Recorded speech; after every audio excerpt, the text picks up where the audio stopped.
के फेडरमान स्क्वायर पर तिरंगा फहराया।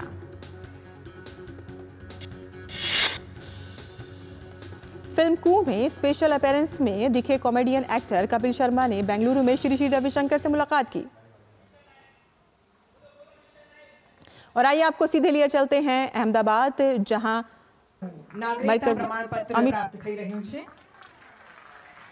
CAA प्रमाण पत्र दे रहे हैं।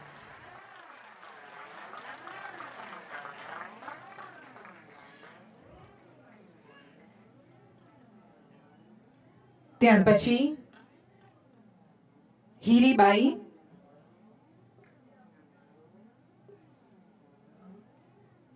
ત્યાર પછી જીવણભાઈ રબારી, એશા અને મિરનભાઈ ફકીરો પણ ઝડપથી પધારશો।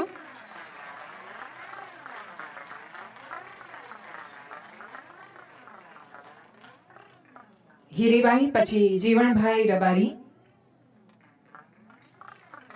આ સૌ લાભાર્થીઓના હૃદયમાં આજે સંતોષ અને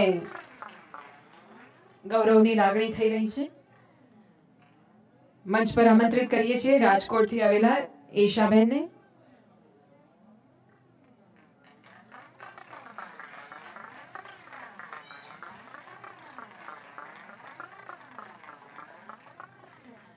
મીરાનબાઈ ફકીરો પાટણના રહેવાસી અને હવે તેમને ભારતનું નાગરિકતા પ્રમાણપત્ર પ્રાપ્ત થઈ રહ્યું છે।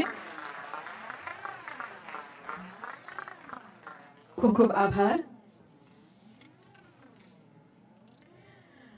વાત હોય દેશની આંતરિક સુરક્ષાની કે પછી દેશના લોકોની વચ્ચે સામાજિક સૌહાર્દની, એક તરફ પરમ સંવેદના અને બીજી તરફ અપાર શૌર્યને સતત સાથે રાખી માં ભારતીની સેવામાં સદૈવ કર્તવ્યરત અને દેશની સુરક્ષા માટે નો કોમ્પ્રોમાઇઝ એટીટ્યુડ ધરાવનાર માનનીય કેન્દ્રીય ગૃહ અને સહકાર મંત્રી શ્રી અમિતભાઈ શાહને આવો ખૂબ તાળીઓના આદર સાથે આવકારીએ। આજના આ ઐતિહાસિક દિવસે આપના પ્રેરણાદાયી માર્ગદર્શન માટે। ભારત માતા की, भारत माता की, भारत माता की।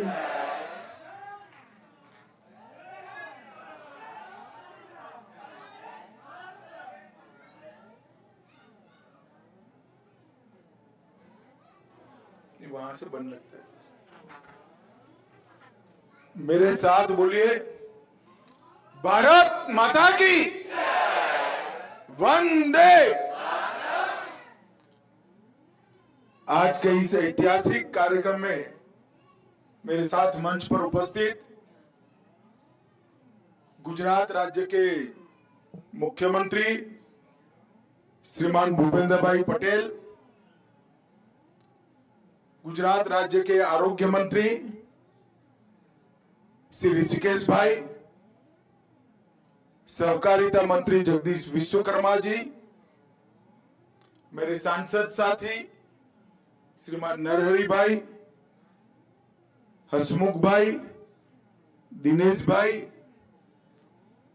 और मंच पर उपस्थित पुलिस महानिदेशक गुजरात श्री विकास सहाय, गृह विभाग की सचिव निपुणा तोरवणे जी, जिनके तत्वाधान में ये नागरिकता देने का कार्यक्रम चल रहा है, वो आद्रा अग्रवाल जी, और आज मंच पर बैठे हुए सारे विधायक भाई, विधायक बहनें, और आज गुजरात भर से कई जिलों से आए हुए शरणार्थी अब तक कहलाते थे, आज से भारत माता के परिवार में आप लोग शामिल हो जाएंगे। ऐसे मेरे प्यारे भाइयों और बहनों, आप सभी का स्वागत है। मित्रों, आज मेरे जैसे समाज जीवन के कार्यकर्ता के लिए एक बहुत भावुक क्षण है, क्योंकि ये सीए सिर्फ देश के लाखों लोगों को, देश में बस रहे लाखों लोगों को नागरिकता देने का कार्यक्रम नहीं है। सीए देश में बस रहे लाखों शरणार्थियों को न्याय देने का और अधिकार देने का कार्य। और पास्ट में भारत सरकार जो कांग्रेस पार्टी और इनके साथियों ने चलाई, इनकी तुष्टीकरण की नीति के कारण सन 47 से लेकर 2014 तक जो लोग देश की शरण में आए उनको अधिकार नहीं मिला, उनको न्याय नहीं मिला। उनकी प्रताड़ना पड़ोसी देशों में तो हुई क्योंकि वो हिंदू थे, जैन थे, बौद्ध थे, सिख थे, मगर उनकी प्रताड़ना अपने देश में भी हुई, यहां पर भी हुई। लाखों करोड़ों लोग 3-3 पीढ़ियां हो गई न्याय के लिए तरसते रहे, मगर एक इंडी अलायंस की तुष्टीकरण की नीति ने इस शरणार्थियों को न्याय नहीं दिया और भारतीय जनता पार्टी के नेता नरेंद्र मोदी जी ने इनको न्याय देने का। मैं आज सीएए के बारे में थोड़ा डिटेल बताना चाहता हूं कि सीएए क्यों लाना पड़ा। किसी भी देश का विभाजन धर्म के आधार पर नहीं होना चाहिए, मगर भारत का विभाजन आजादी लेते वक्त धर्म के आधार पर किया गया। और जब भारत का विभाजन धर्म के आधार पर किया तब भयानक दंगे हुए, स्वाभाविक था होंगे, मगर विजुलाइज नहीं कर पाए। अभी अभी 14 अगस्त को ही पूरे देश ने विभाजन विभीषिका दिन मनाने का काम किया है। भारत के करोड़ों लोग ये भूल नहीं सकते कितनी पारावार वेदना जो हिंदू, बौद्ध, सिख, जैन पाकिस्तान, अफगानिस्तान, बांग्लादेश में रहते थे उनको सहन करनी पड़ी। हम नहीं भूल सकते। परिवार के परिवार उजड़ गए, करोड़ोंपति, अरबोंपति हमारे गांधी धाम में रोड पर आकर सब्जी बेचने के लिए मजबूर हो गए। इससे ज्यादा अत्याचार पूरे दुनिया में कहीं नहीं। और उस वक्त विभाजन का फैसला तो किया, मगर जब ये परिणाम आने लगे, कांग्रेस के सभी नेताओं ने वादा किया था कि पड़ोसी देशों से जो शरणार्थी आते हैं, हिंदू आते हैं, बौद्ध आते हैं, सिख आते हैं, जैन आते हैं, उनको नागरिकता दी जाएगी। आपको भारत अपने यहां स्वागत करेगा। करना भी चाहिए था। बड़ा उचित निर्णय कांग्रेस के नेताओं ने लिया था, मगर जैसे जैसे चुनाव आया वो निर्णय से मुकरते गए। सन 47 में किया हुआ वादा, 48 में किया हुआ वादा, 50 में किया हुआ वादा, जवाहरलाल नेहरू ने किया हुआ वादा, महात्मा गांधी का आह्वान, वो सब भुला दिया गया। क्यों?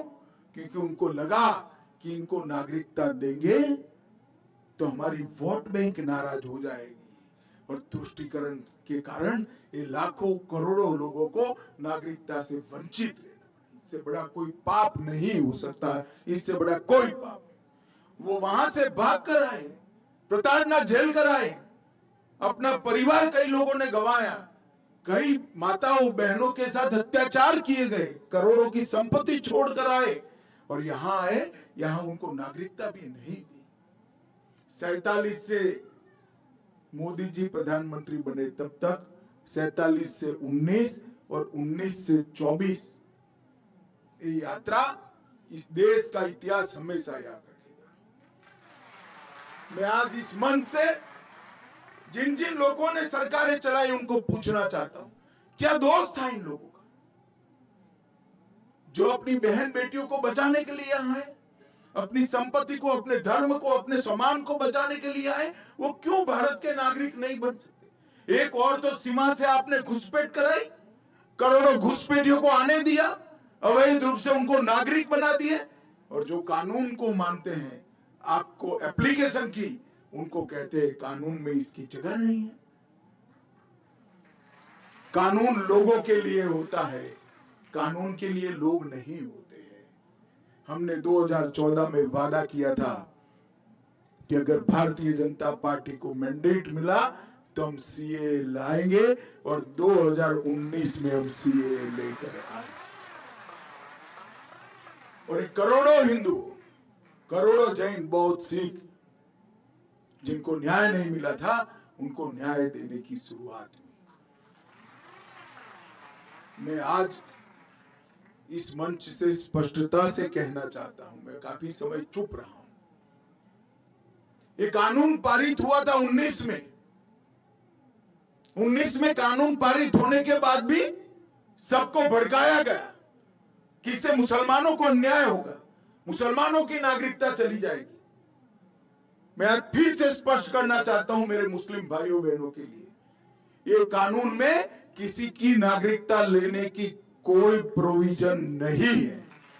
ये कानून नागरिकता देने का कानून है। अभी हमने दी, इनके चेहरे देखिए। हमारे ही देश के लोग हमारे ही देश में निराश्रित बनकर रह गए। इससे बड़ा दुर्भाग्य और विडंबना क्या हो सकती है? इतने सालों तक ये तुष्टीकरण की नीति के कारण ये नहीं हो पाया था। नरेंद्र मोदी जी ने 19 में कानून लाने का फैसला दिया और मुझे संसद में वो कानून को पारित करने के लिए रखने का सौभाग्य। 19 में कानून पारित होते हुए भी आज 188 परिवार यहां खुशहाल खड़े हैं। क्यों नहीं मिला भाई 19 से 24? आपको देश में दंगे कराए गए, अल्पसंख्यकों को भड़काया गया। और मैं आज स्पष्टता के साथ कहना चाहता हूं, ये अफवाहें फैलाई गई थी सीए की कानून से किसी की नागरिकता नहीं जाती। हिंदू, बौद्ध, सिख, जैन जो शरणार्थी मेरे भाई बहन आए हैं उनको नागरिकता और सम्मान देने का कार्यक्रम है, अधिकार। और आज भी कुछ राज्य सरकारें हैं जो लोगों को गुमराह कर रही। मैं आज मंच से देश भर के शरणार्थी भाइयों को कहता हूं कि आप बेझिझक एप्लीकेशन करिए, नागरिकता प्राप्त करिए, आराम से करिए। इससे पास्ट में अगर आपकी नौकरी है तो वो चालू रहेगी, आपका मकान है वो आपके नाम पर ही रहेगा, आपके सारे काम जो है वो रिट्रोस्पेक्टिव इफेक्ट से सुधारने। इसमें कोई क्रिमिनल केस का प्रोविजन नहीं, सबको पार्डन दिया गया है। और पार्डन इसलिए लिया है कि सरकार के कारण ये देरी हुई, आपके कारण नहीं हुई। मैंने अभी बहन को पूछा कब आई आप, तो 95 में आई। 95 से अब तक किसने देरी की? वो तो तुरंत चाहती थी मैं भारत की नागरिक बनूं, मगर किसने नहीं बनने दिया? सरकार ने कहा। इसीलिए सिटीजनशिप अमेंडमेंट एक्ट लाना पड़ा। और आज मुझे बड़ा दिल में बहुत संतोष है कि मेरे ही राज्य में आज 188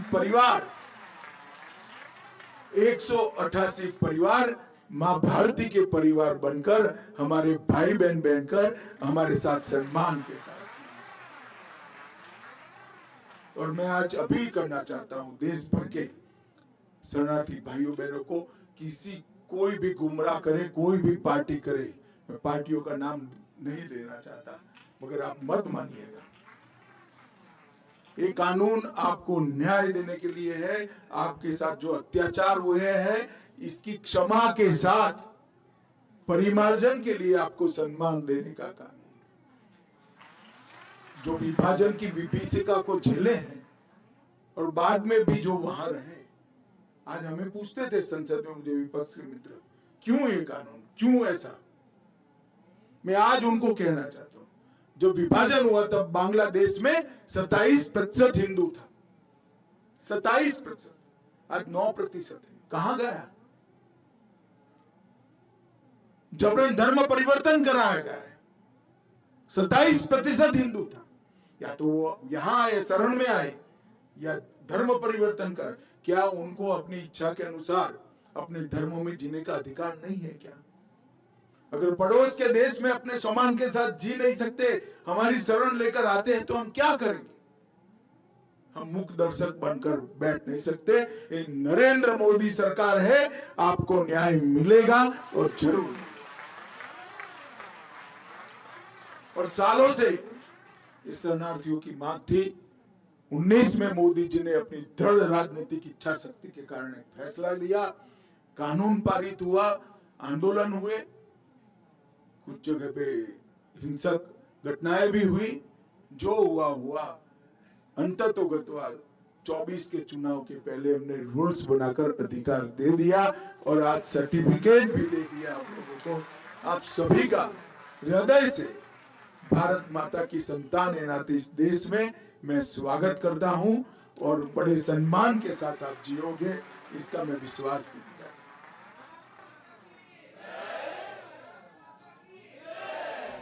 मित्रों, नरेंद्र मोदी जी जब भारतीय जनता पार्टी ने उनको देश के प्रधानमंत्री पद के उम्मीदवार के रूप में नामित किया, तब मोदी जी ने इस देश की जनता को कहा था कि इस देश का लोकतंत्र परिवारवाद से पीड़ित है, जातिवाद से पीड़ित है, तुष्टीकरण से पीड़ित है और भ्रष्टाचार से पीड़ित है। ये चारों नासूरों को नरेंद्र मोदी जी ने 10 साल में उखाड़ने के लिए अथक प्रयास किया। परिवारवाद के खिलाफ 15 अगस्त को उन्होंने घोषणा की, अपील की है। कैसे 1 लाख युवा राजनीति में जुड़े जिनके परिवार में से कोई राजनीति में नहीं, कोई राजनीति, ये अपील की है। और परिवारवादी पार्टियों को घोर पराजय भी देश की जनता ने घोर पराजय दिखाया है। भ्रष्टाचार के खिलाफ भी जंग किया, जातिवाद के खिलाफ भी किया। उन्होंने जातिवाद के नासूर को समाप्त करने के लिए 4 जातियां घोषित की, एक गरीब, एक महिला, एक युवा और एक किसान। ये 4 जातियों में ही पूरा देश बटा हुआ है और ये 4 जातियों को ही एक नए प्रकार की राजनीतिक फिलसफी उन्होंने देश के सामने रखी और उन्होंने तुष्टीकरण की राजनीति को भी तिलांजलि दे दी। इस देश के कई मसले ऐसे अटके पड़े थे। राम मंदिर का मसला अटका था 550 साल से, आज भव्य राम मंदिर अयोध्या में बनाने का काम पूरा है। औरंगजेब ने तोड़ा हुआ काशी विश्वनाथ का मंदिर फिर से बन गया। मोहम्मद बेगड़ा ने तोड़ा हुआ हमारा पावागढ़ के शक्तिपीठ का भी पुनरुद्धार। इस देश में ट्रिपल तलाक को समाप्त करने का काम भी नरेंद्र मोदी जी ने किया। आतंक की फैक्ट्री जिस सोच के कारण जन्मित थी, जिस सोच के कारण चलती थी, वो सोच को पोषण करने वाला धारा 370 नरेंद्र मोदी जी ने नाबूद कर दिया और करोड़ों हिंदू, सिख, बौद्ध, जैन भाइयों को जो अन्याय करने वाला, उनका अधिकार से वंचित रखने वाला कानून का संशोधन अटका था, वो सीएए का संशोधन भी नरेंद्र मोदी जी ने लाकर देश के अंदर एक न्याय का वक्त। मैं अंत में फिर से एक बार देश भर के शरणार्थी भाइयों बहनों को अपील करना चाहता हूं। ये इंडिया अलायंस से कांग्रेस और उनके साथी गुमराह करेंगे, मत डरना। मैं देश के गृह मंत्री के नाते कहता हूं, आप एप्लीकेशन कर दो, आपको न्याय मिलेगा, कोई कोर्ट केस नहीं। और ये तो उदाहरण है, 188 परिवार, कोई कोर्ट केस नहीं हुआ, नागरिक भी बन गए, उनके बच्चे एमएलए भी बनेंगे, सांसद भी बनेंगे, आईएएस भी।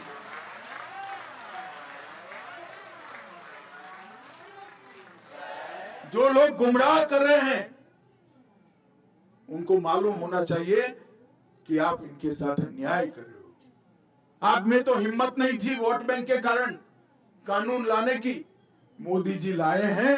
कम से कम इसका इम्प्लीमेंटेशन करने के लिए हमारा समर्थन करें।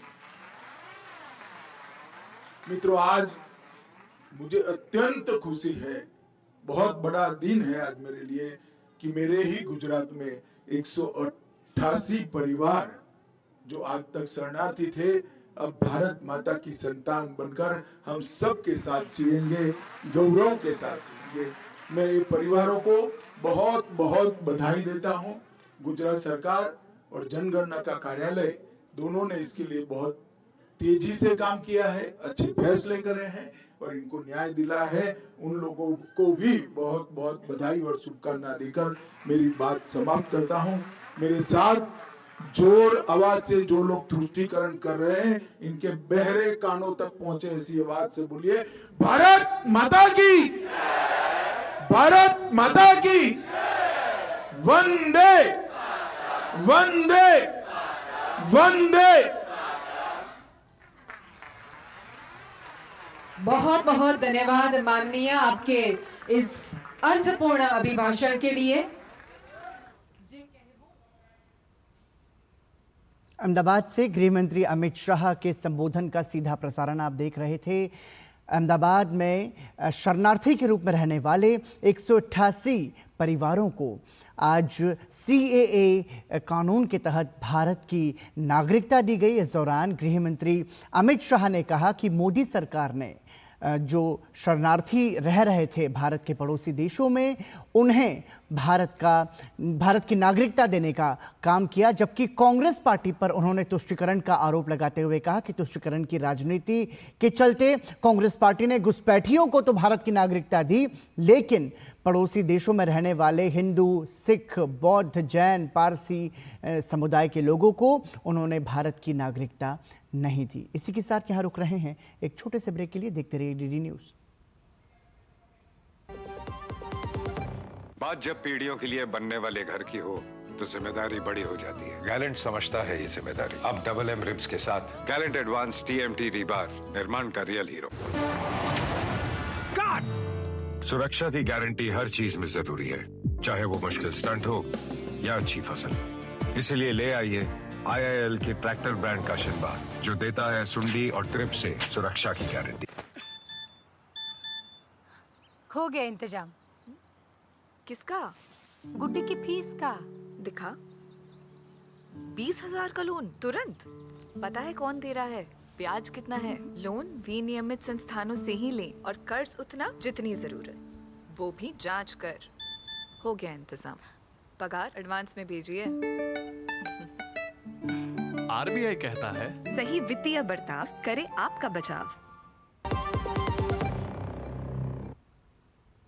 एक बार फिर आपका स्वागत। आप देख रहे हैं समाचार और आपको बता दें कि आरजीकर मेडिकल कॉलेज में ट्रेनी डॉक्टर की बलात्कार और हत्या के मामले में गिरफ्तार मुख्य आरोपी संजय रॉय और हिरासत में लिए गए हैं। अन्य लोगों का साइकोलॉजिकल टेस्ट कराया जाएगा। CBI से जुड़े एक अधिकारी के अनुसार CBI की CFSL की टीम कोलकाता पहुंच गई है। साइकोलॉजिकल टेस्ट से आरोपी संजय रॉय की मनोस्थिति का पता लगाया जाएगा। वहीं CBI ने शनिवार को लगातार दूसरे दिन आरजीकर मेडिकल कॉलेज और अस्पताल के पूर्व प्रिंसिपल डॉक्टर संदीप घोष से कई घंटों तक पूछताछ की। उन्हें एक और दौर की पूछताछ के लिए फिर से CBI कार्यालय बुलाया गया है। दरअसल CBI CFSL और मेडिकल विशेषज्ञ वैज्ञानिक तरीकों से 3D स्कैनर का उपयोग करके साक्ष्य एकत्र कर रहे हैं। CBI घटनाओं के क्रम, व्यक्तियों की संख्या और मकसद को समझने के लिए पिछले 3 दिनों से लगातार कई गवाहों से पूछताछ कर रही है। भाजपा नेता शुवेंदु अधिकारी ने आरजीकर मेडिकल कॉलेज और हॉस्पिटल में डॉक्टर से रेप और हत्या के मामले में एक बार फिर ममता सरकार पर बड़ा हमला बोला है। शुवेंदु अधिकारी ने इस मामले में ममता बनर्जी पर सबूत नष्ट कराने के गंभीर आरोप लगाए हैं। उन्होंने अपने सोशल मीडिया प्लेटफॉर्म X पर पोस्ट करके बताया कि उन्होंने अपने विभिन्न विश्वसनीय स्रोतों से ऐसी जानकारी जुटाई है जो CBI की जांच में प्रासंगिक हो सकती है। भाजपा नेता के अनुसार कोलकाता पुलिस ने मृतक पीड़िता डॉक्टर के विसरा को जांच के नाम पर बदल दिया है। उन्होंने कहा कि इस जघन्य अपराध और घटनास्थल पर कई व्यक्तियों की संलिप्तता से इनकार नहीं किया जा सकता है। शुवेंदु अधिकारी ने आरोप लगाया कि घटनास्थल से मिले खून से सने सामान वस्तुओं को बाद में बदल दिया गया है और कोलकाता पुलिस की ओर से जब्त की गई वस्तुओं में जो दर्शाया गया है वो समान वस्तु वास्तविक नहीं है। जिसकी डीएनए जांच से पुष्टि की जा सकती है। उन्होंने कहा कि अस्पताल में घटनास्थल के पास लगे वॉश बेसिन को एक नए बेसिन से बदल दिया गया है। साथ ही डॉक्टर की हत्या करने के बाद शव को आरजीकर मेडिकल कॉलेज के सेमिनार हॉल में स्थानांतरित कर दिया गया। कोलकाता पुलिस आयुक्त पर मामले को दबाने का आरोप लगाते हुए भाजपा नेता ने उम्मीद जताई है कि सीबीआई जांच के दौरान इन पहलुओं की भी जांच की जाएगी। कोलकाता के आरजीकर मेडिकल कॉलेज में महिला डॉक्टर के जघन्य हत्या और बलात्कार के बाद वेस्ट बंगाल ऑर्थोपेडिक एसोसिएशन ने मेडिकल कॉलेज के पूर्व प्रिंसिपल डॉक्टर संदीप घोष पर रोक लगा दी है। एसोसिएशन ने इस सिलसिले में डॉक्टर घोष को पत्र लिखकर कहा, प्रिंसिपल होने के नाते आपको सभी छात्रों और पीजीटी का स्थानीय अभिभावक माना जाता है। चूंकि मामला माननीय उच्च न्यायालय के निर्देशानुसार सीबीआई को सौंप दिया गया है, इसलिए आपको आपके अस्पताल में हुए इस जघन्य अपराध के बारे में पूछताछ के लिए सीबीआई अधिकारियों द्वारा ले जाया गया है। जब तक आप बेदाग नहीं हो जाते और अदालत से अंतिम फैसला नहीं आ जाता, हम आपको WBOA के बैनर तले हमारी सभी शैक्षणिक गतिविधियों से अलग रखने के लिए मजबूर हैं। साथ ही डॉक्टर घोष से स्पष्टीकरण मांगते हुए लिखा कि कृपया हमारे संगठन से इस मेल और पंजीकृत पत्र की प्राप्ति से 30 दिनों के भीतर जवाब दें। आशा है आप बेदाग साबित होंगे और सच्चाई सामने आएगी। बता दें कि संदीप घोष से सीबीआई ने 23 घंटे से अधिक पूछताछ की। ये पूछताछ एक पीजी प्रशिक्षु डॉक्टर की संदिग्ध मौत के सिलसिले में की गई।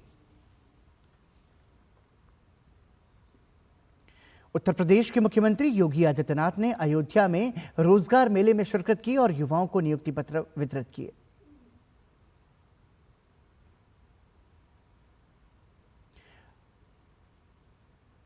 बांग्लादेश में अशांति के बाद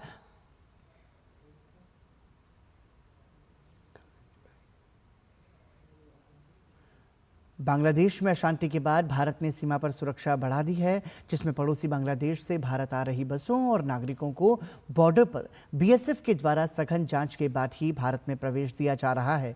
क्या कुछ है बॉर्डर परिस्थिति, इसका जायजा लिया हमारे संवाददाता उर्मिलेश भट्ट ने। बांग्लादेश से जो बस भारत में आई है, यहाँ पर बॉर्डर क्रॉस करके यहाँ पर तमाम जो पैसेंजर हैं वो अपने अपने अलग अलग कामों को लेकर के भारत में आए हैं और लिहाजा बॉर्डर पर अगर देखा जाए तो किसी प्रकार की कोई दिक्कत नहीं है। बांग्लादेश से आने वाले तमाम जो ये नागरिक हैं ये इस बस में बैठ करके यहाँ पे आए हैं। ये जरूर है कि बॉर्डर पे सिक्योरिटी को लेकर के चाक चौबंद व्यवस्था तो की गई है, साथ में तमाम जो फॉर्मेलिटियाँ होती हैं बॉर्डर क्रॉस करने की वो यहाँ पर चेकिंग की जा रही है। तमाम जो एजेंसियां हैं भारत की एजेंसियां चेक कर करके इधर भारत की तरफ जो है प्रवेश करा रहे हैं। हमारे साथ एक जो है बांग्लादेश की नागरिक है और जो भारत घूमने के लिए आई है। तो क्या नाम है आपका? मेरा नाम है एथिना। एथिना? हाँ। एथिना क्यों आए हैं भारत? घूमने के लिए आया हूँ। कहाँ कहाँ घूमेंगे? रानी विक्टोरिया के पार्क, साइंस सिटी। बहुत मेरा एक कजन है, उसका तबीयत खराब है इसलिए उसको देखने आया है। तो यहाँ पर जो सिक्योरिटी को लेकर के है, सिक्योरिटी तो चेक हुई होगा आपका? किसी प्रकार कोई दिक्कत नहीं है ना? दिक्कत नहीं है, कोई दिक्कत नहीं है। तो ये तमाम वो बांग्लादेशी नागरिक हैं जो अपने अलग अलग कामों से भारत आए हैं। कोई घूमने के लिए आया है, कोई मेडिकल जो है चिकित्सा के लिए आया है, या फिर कोई अपने रिश्तेदार का जो है हालचाल जानने के लिए यहाँ पर आया है। कैमरामैन ललित के साथ मैं उर्मिलेश भट्ट, 24 परगना, वेस्ट बंगाल। छत्तीसगढ़ के बलौदा बाजार हिंसा मामले में स्थानीय अदालत ने भिलाई नगर के कांग्रेस विधायक देवेंद्र यादव को 20 अगस्त तक पुलिस की हिरासत में भेज दिया है। बलौदा बाजार का ये केस सतनामी समाज के द्वारा जैतखम की क्षति को लेकर बलौदा बाजार में किए गए प्रदर्शन से संबंधित है, जो हिंसक हो गया था। इसमें तोड़फोड़ और आगजनी की घटनाएं हुई थी। इस प्रदर्शन से पहले हुई एक सभा को लेकर पुलिस देवेंद्र यादव से पूछताछ करना चाहती थी, लेकिन लगातार 4 बार नोटिस मिलने के बावजूद विधायक अपना बयान नहीं दर्ज करा पाए, जिसके बाद पुलिस की टीम ने विधायक को गिरफ्तार कर स्थानीय अदालत में पेश किया।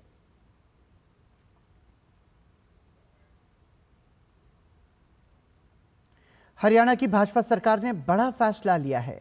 हरियाणा सरकार ने सरकारी नौकरियों में अनुसूचित जातियों के लिए 20% आरक्षण को मंजूरी दे दी है। चंडीगढ़ में एक प्रेस कॉन्फ्रेंस के दौरान मुख्यमंत्री नायब सिंह सैनी ने घोषणा की कि राज्य मंत्रिमंडल ने हरियाणा अनुसूचित जाति आयोग की रिपोर्ट को मंजूरी दे दी है। सैनी ने बताया कि राज्य में सरकारी नौकरियों में अनुसूचित जातियों के लिए 20% आरक्षण दिया जाएगा।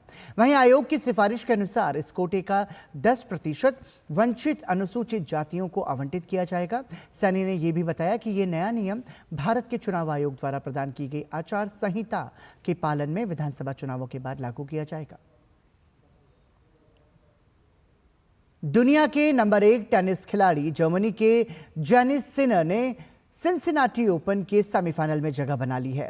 प्रतियोगिता के क्वार्टर फाइनल में सिनर ने रूस के आंद्रे रुब्लेव को 4-6, 7-5, 6-4 के अंतर से हराकर अंतिम 4 में अपनी जगह पक्की की। वहीं पुरुष एकल के एक अन्य क्वार्टर फाइनल मैच में शानदार जीत के साथ अमेरिकी टेनिस खिलाड़ी फ्रांसीसी टिआफो ने सेमीफाइनल में प्रवेश कर लिया। अंतिम 8 में टिआफो ने चेक खिलाड़ी को हराया।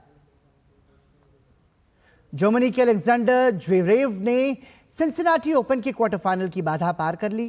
3 सेट तक चले कड़े मुकाबले को ज्वेरेव ने 3-6, 7-6, 7-5 के अंतर से अपने नाम किया। सिनसिनाटी ओपन महिला एकल में अमेरिका की जेसिका पेगुला ने सेमीफाइनल में प्रवेश कर लिया है। प्रतियोगिता के क्वार्टर फाइनल में पेगुला ने कनाडा की लेला फर्नांडीज को हराकर अंतिम 4 में अपनी जगह पक्की की। और इसी के साथ ही समाचार में अभी के लिए इतना ही, लेकिन डीडी न्यूज पर खबरों का सफर लगातार जारी है। देखते रहिए डीडी न्यूज, क्योंकि ये भरोसा है सच का।